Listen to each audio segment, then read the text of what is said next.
La meilleure défense contre la tentation est de fuir à la première suggestion. Joseph est un excellent exemple de quelqu'un qui n'a pas permis à la tentation de devenir un péché. Genèse 39, 6, 12. Bien qu'il ait été tenté de pécher sexuellement, il n'a pas laissé à la tentation le temps de prendre racine.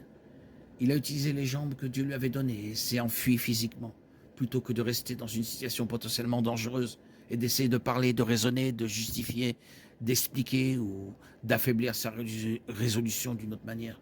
Joseph s'est enfui. La tentation n'était pas un péché pour lui parce qu'il l'a affrontée d'une manière qui honore Dieu. Elle aurait facilement pu devenir un péché si Joseph était resté là et avait essayé de surmonter la tentation par ses propres forces.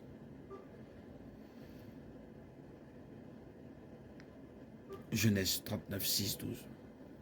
La femme de son maître jeta les yeux sur Joseph et dit « Couche avec moi ». Il refusa et dit à la femme de son maître « Voici, mon maître ne s'occupe de rien dans la maison à cause de moi, et il m'a confié tout ce qui lui appartient.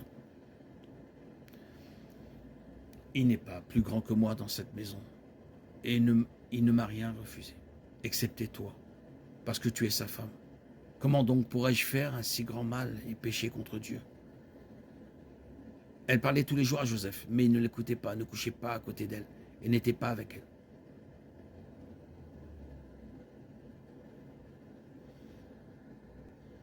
Or, un jour qu'il était entré dans la maison pour faire son ouvrage et qu'il n'y avait aucun homme de la maison, elle le saisit par son vêtement en disant « Couche avec moi ».